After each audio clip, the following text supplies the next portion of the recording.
Hello friends, அஸ்ஸலாமு அலைக்கும். Welcome to காவ் ஃபேமி ரெசிபி. இன்றைக்கி நம்ம சேனலில் பார்க்க போகிற ரெசிபி என்னென்னா, உங்களுக்கு தமிழில் பார்க்கும்போதே தெரிஞ்சிருக்கும். இளநீர் சிக்கன் கறி எப்படி பண்ணுறதுன்னு பார்க்க போகிறோம். இந்த வெயிலுக்கு ரொம்ப ரொம்ப ஆப்டான ஒரு டிஷ்ஷு. ஆக்சுவலி சாப்பாடு நம்ம எக்ஸ்ட்ரா மசாலான்னா சாப்பிடவே முடிய மாட்டேங்குதுல்ல இப்போது. அதுக்காக வந்து ரொம்ப மைல்டான ஸ்பைசஸ் கொடுத்து நான் எப்படின்னு செஞ்சு காமிக்க போகிறேன். இப்போ நான் அதுக்கு ஒரு பேன் வச்சுருக்கேன். அதில் தேங்காய் எண்ணெய் சேர்த்திக்கிறேன். கொஞ்சம் தாராளமாகவே தேங்காய் எண்ணெய் சேர்த்திக்கிறேன். இப்போ இந்த தேங்காய் எண்ணெய் நல்லா ஹீட் ஆகட்டும். இந்த ரெசிபிக்கு வந்து வேறு எந்த ஆயிலும் ஊற்றக்கூடாது, வெறும் கோகனட் ஆயில் மட்டும்தான் சேர்த்துணும். அது நல்லா ஹீட் ஆன உடனே நெக்ஸ்ட்டு வந்து நான் ஒரு 15 சின்ன வெங்காயத்தை கட் பண்ணி வச்சுருக்கேன், அதை உள்ளே சேர்த்திக்கிறேன்.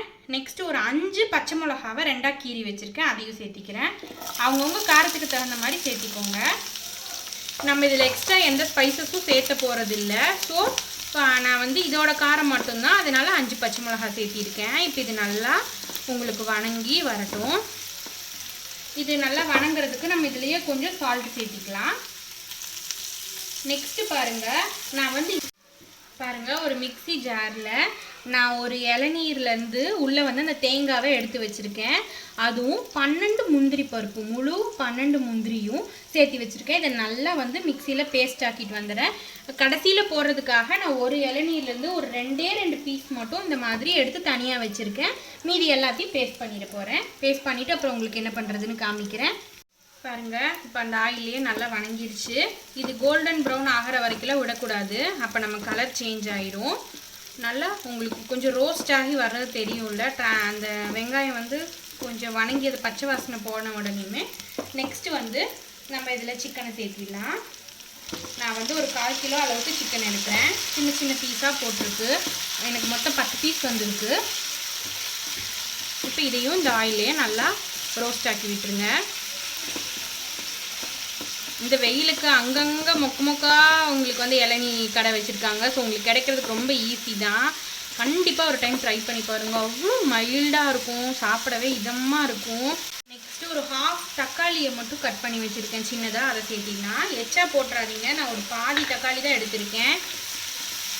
சின்ன சைஸ் தக்காளியில் ஒரு பாதி தக்காளி எடுத்திருக்கேன், போதும். அதுவே ஜஸ்ட் அங்கங்கே ஒரு கலர் தெரியறதுக்கு, சின்ன லைட்டாக ஒரு புளிப்பு டேஸ்ட்டுக்காக. இது நல்லா வணங்கட்டும். இதில் வந்து ஒரு ட்ராப் கூட தண்ணியே சேர்த்தக்கூடாது, அதுதான் இந்த ரெசிபியோட ஹைலைட்டு. மீறி நம்ம வந்து அந்த தேங்காயும் முந்திரியும் அரைக்கிறதுக்கு போட்டது என்னென்னா அந்த இளநீரோட தண்ணியே தான்.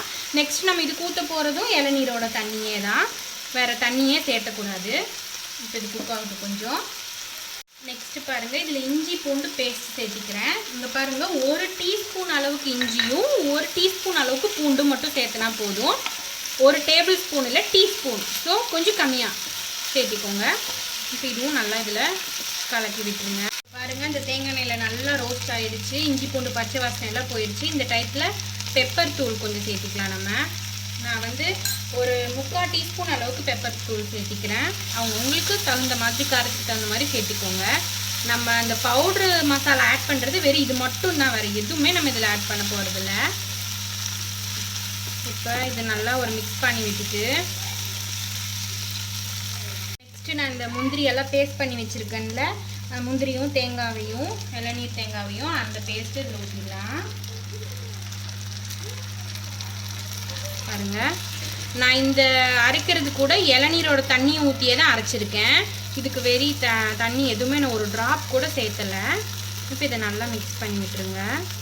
சிம்மாக்கிட்டு நான் அந்த இளநீர் தண்ணியவே 1 கப் எடுத்து வச்சுருக்கேன். அந்த இளநீர் தண்ணியவே அந்த மிக்ஸி ஜாரில் ஊற்றி கொஞ்சம் வாஷ் பண்ணி நான் இதில் ஊற்றிடுறேன். இப்போ ஊற்றிக்கலாம். ஊற்றிட்டு இப்போ வந்து உப்பு காரம் செக் பண்ணிக்கோங்க. செக் பண்ணிவிட்டு இதை நல்லா ஒரு மிக்ஸ் கொடுத்து ஒரு லிட்டு போட்டு க்ளோஸ் பண்ணி வச்சிடலாம். ஒரு 2 மினிட்ஸ் நல்லா கொதிக்கட்டும். உங்களுக்கு தண்ணி எந்த அளவுக்கு வேணும்னு பார்த்துட்டு மிக்ஸ் பண்ணிக்கோங்க. அதாவது இளநீர் தண்ணி மட்டும்தான் ஊற்றணும். நான் வந்து 1/2 கப்பு அந்த ஜாரில் ஊற்றிட்டு இன்னொரு 1/2 கப்பு இருக்குது, அந்த தண்ணியும் சேர்த்திக்கிறதில்ல. ஏன்னா நம்ம முந்திரி பேஸ்ட்டெல்லாம் போட்டிருக்கனால உங்களுக்கு வந்து கெட்டியாகும். நல்லா கொதி வந்த உடனே இப்போது இதை ஒரு மிக்ஸ் கொடுத்து நான் ஒரு லிட்டு போட்டு க்ளோஸ் பண்ணி வச்சிடுறேன். இப்போ ஒரு 5 மினிட்ஸ் அடுப்பில் இருக்கட்டும். நான் எடுத்துகிட்டு உங்களுக்கு காமிக்கிறேன். பாருங்கள், இப்போ ஓப்பன் பண்ணி பார்க்கலாம். 3 மினிட்ஸ் ஆயிருக்கு, நல்லா குக் ஆயிடுச்சு. இப்போ இந்த நேரத்தில் நம்ம கொஞ்சோன்னு தேங்காய், இளநீரோட தேங்காவை இப்படி சின்ன சின்னதாக கட் பண்ணி வச்சுருக்கேன், அதை மேலே தூவி விட்டுடலாம். தூவிட்டு ஒரு மிக்ஸ் கொடுத்துருங்க. பாருங்கள் கரெக்டான டெக்ஸ்சரில் இருக்குது. கிரேவிலாம் பாருங்கள் எவ்வளோ திக்காகிடுச்சின்னு. இப்போ நம்ம அடுப்பு ஆஃப் பண்ணிடலாம். ஆஃப் பண்ணிவிட்டு இதை சர்வ் பண்ணிவிட்டு உங்களுக்கு காமிக்கிறேன் எப்படி இருக்குன்னு. பாருங்கள், உங்களுக்கு பார்த்த உடனே தெரியணும் அப்படிங்கிறதுக்காக அந்த இளநிலையே நான் சர்வ் பண்ணி வச்சுருக்கேன். எவ்வளோ சூப்பராக இருக்கும்னு. கண்டிப்பாக இவ்வளோ கொஞ்சமாக ஸ்பைசஸ் இருக்கே எப்படி இருக்கும்னு நினைக்காதீங்க. ரொம்ப சூப்பராக இருக்கும், பர்ஃபெக்டாக இருக்கும். கண்டிப்பாக செஞ்சு பாருங்கள். இது வந்து நெய் சோறோட அல்டிமேட் காம்பினேஷனாக இருக்கும். கண்டிப்பாக ட்ரை பண்ணி பாருங்கள். பின்ன சஹர் நேரத்துலலாம் நீங்கள் வந்து ரொம்ப மசாலா அந்த மாதிரி கொடுத்தீங்கன்னா கண்டிப்பாக சாப்பிட முடியாது. இது வந்து ரொம்ப மைல்டாக இருக்கும், சாப்பிட ரொம்ப நல்லாயிருக்கும். இந்த வெயில் சீசனுக்கு ரொம்ப ரொம்ப ஆப்டான டிஷ்ஷு. கண்டிப்பாக ட்ரை பண்ணி பாருங்கள். குழந்தைங்களுக்கு கூட நீங்கள் இது கொடுக்கலாம், விரும்பி சாப்பிடுவாங்க. ஏன்னா அவ்வளோ காரம் இருக்காது, ரொம்ப மைல்டாக இருக்கும். கண்டிப்பாக ட்ரை பண்ணி பார்த்துட்டு எப்படி இருக்குன்னு சொல்லி எனக்கு லைக் பண்ணுங்கள், ஷேர் பண்ணுங்கள், கமெண்ட் பண்ணுங்கள். என் சேனல் பிடிச்சிருந்தா சப்ஸ்கிரைப் பண்ணுங்கள், பிடிக்கலனாலும் சப்ஸ்கிரைப் பண்ணுங்கள். நெக்ஸ்ட் இதே மாதிரி ஒரு ரொம்ப டிஃப்ரெண்ட்டாக யூனிக்கான ரெசிபியில் நான் மறுபடியும் உங்களை சந்திக்கிறேன். அது வரைக்கும் பாய்.